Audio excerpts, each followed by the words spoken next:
শাকিব খানের প্রাক্তন স্ত্রী চিত্রনায়িকা শবনম বুবলী পূজা চেরিকে নাকি চর মেরেছিলেন। এই গুঞ্জনটা সামাজিক যোগাযোগ মাধ্যমে রীতিমতো ভাইরাল হয়ে যায় এবং চিত্রনায়িকা পূজা চেরি অপবিশ্বাস এবং শবনম বুবলীর সাথে তার সম্পর্ক কেমন এই বিষয়টাও তিনি মাছরাঙ্গা টেলিভিশনে পরিষ্কার করেন। তিনি বলেন, শবনম বুবলীর সাথে তার তেমন একটা দেখা হয়নি এবং তেমন কথা হয়নি, তাই বুবলীর সাথে তার সম্পর্ক তেমন ভালো নয়। এবং তিনি আরও বলেন, তিনি অপবিশ্বাসের সাথে নিয়মিত দেখা হয়, কথা হয় এবং অপবিশ্বাস তার মার পছন্দের নায়িকা, তাই তিনি অপবিশ্বাসকে খুব ভালোবাসেন। চলুন বিস্তারিত সবাই এক নজরে একটুখানি দেখে নিই। বাংলাদেশের জনপ্রিয় অভিনেত্রী পূজা চেরি। মাঝে গুঞ্জন শোনা যাচ্ছিল শাকিব খানের বাড়িতে অভিনেত্রী বুবলী নাকি তাকে চর মেরেছেন। এবার এই প্রসঙ্গে মুখ খোলেন পূজা।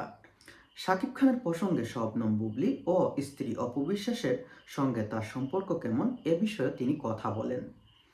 কিছুদিন আগে শাকিব খানের বাড়িতে নাকি শাকিবের সাবেক স্ত্রী চিত্রনায়িকা শবনম বুবলী চর মেরেছিলেন পূজা চেরিকে। এই নিউজটা সামাজিক যোগাযোগ মাধ্যমে বিপুল পরিমাণে ভাইরাল হয় এবং তিনি এই বিষয়ে স্পষ্ট করেন এবং অপুর সাথে তার সম্পর্ক কেমন এবং চিত্রনায়িকা শবনম বুবলীর সাথে তার সম্পর্ক কেমন এ বিষয়ে তিনি সামাজিক যোগাযোগ মাধ্যমে স্পষ্ট করলেন। বাংলাদেশের জনপ্রিয় অভিনেত্রী পূজা চেরি এপার বাংলাতেও তিনি কাজ করেছেন আদিত্য রয়ের সঙ্গে, তাই দুই বাংলাতেই নায়িকার অনুরাগীর সংখ্যা কম নয়। তবে মাঝে গুঞ্জন শোনা যাচ্ছিল শাকিব খানের বাড়িতে অভিনেত্রী বুবলী নাকি তাকে চর মেরেছেন। এবার এ প্রসঙ্গে মুখ খোলেন পূজা চেরি। শাকিব খানের প্রসঙ্গে শবনম বুবলী ও স্ত্রী অপবিশ্বাসের সঙ্গে তার সম্পর্ক নিয়েও মুখ খুলেন এ নায়িকা। বাংলাদেশের জনপ্রিয় অভিনেত্রী পূজা চেরি এবার বাংলাতেও তিনি যেমন জনপ্রিয়, ওপার বাংলাতেও তিনি অনেকটাই জনপ্রিয়, তাই তার ভক্ত অনুরাগীদের সংখ্যা কম নয়। কিছুদিন আগে শাকিব খানের বাড়িতে চোর মেরেছিলেন নাকি শবনম বুবলী পূজা চেরিকে, কি নিয়ে তা এখনো স্পষ্ট হয়নি এবং তাদের সম্পর্ক কেমন এ বিষয়ে পূজা চেরি স্পষ্ট করলেন মাছরাঙ্গা টেলিভিশনের একটি সাক্ষাৎকারে। তিনি বাংলাদেশের এক সংবাদ মাধ্যম মাছরাঙ্গাকে দেওয়া এক সাক্ষাৎকারে এ প্রসঙ্গে কথা বলেন। ততই কি সহজ, বুবলী দিদিকে আমি যথেষ্ট পছন্দ করি, তিনি খুবই ভালো অভিনেত্রী। ওর সঙ্গে আমার দুটো অ্যাওয়ার্ড শোতে দেখা হয়েছে। একটি অ্যাওয়ার্ড শোতে আমার সঙ্গে ওর কথা হয়েছিল, ওকে জিজ্ঞেস করছিলাম যে দিদি তুমি কেমন আছো। আর একটি অ্যাওয়ার্ড শোতে আমার সঙ্গে কথা হয়নি, আমার মায়ের সঙ্গে কথা হয়েছিল।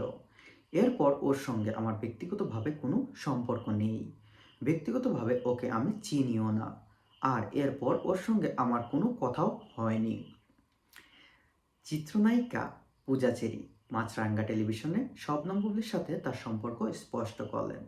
তিনি বললেন, বুবলীর সাথে আমার কোনো সম্পর্ক নেই, আর ওর সাথে যে আমার এমনটাই হবে সেটা মোটেও নয়, এটা সম্পূর্ণ গুজব। তিনি শাকিব খানের পত্নী অপু বিশ্বাসের প্রসঙ্গ টেনে আরও বলেন, অপু দিদির সঙ্গে আমার যেরকম সম্পর্ক বুবলী দিদির সঙ্গে তেমন সম্পর্ক নয়, ওর সঙ্গে আমি সেইভাবে কখনো কথাও বলিনি, তাই এটা সম্পূর্ণ গুজব। তিনি বলছেন অপবিশ্বাসের সাথে পূজা চেরির যে সম্পর্কটা আছে সেটা শবনম বুবলীর সঙ্গে নয়, কিন্তু বুবলীর সঙ্গে যে দূরত্ব এটা প্রশ্ন উঠেই পূজা চেরি বলেন, আমি যতদূর জানি যেখানে অপু দিদি যাবেন সেখানে বুবলী দিদি যাবেন না, আর যেখানে বুবলী দিদি যান সেখানে অপুদি যান না। কিন্তু অপুদির সঙ্গে আমার কাজের অনেক মিলে যায়, কারণ তিনি যেখানে কাজ করেন আমার সেখানে কাজ করতে হয়। আর অপুদিদিকে আমার মার খুব পছন্দ করতেন, তার নিজের বড় মেয়ে বলে মনে করতেন এবং বড় মেয়ের মতো ভালোবাসতেন। পূজা চেরি আরও বলেন, অপবিশ্বাসকে তার মায়ের খুব পছন্দ।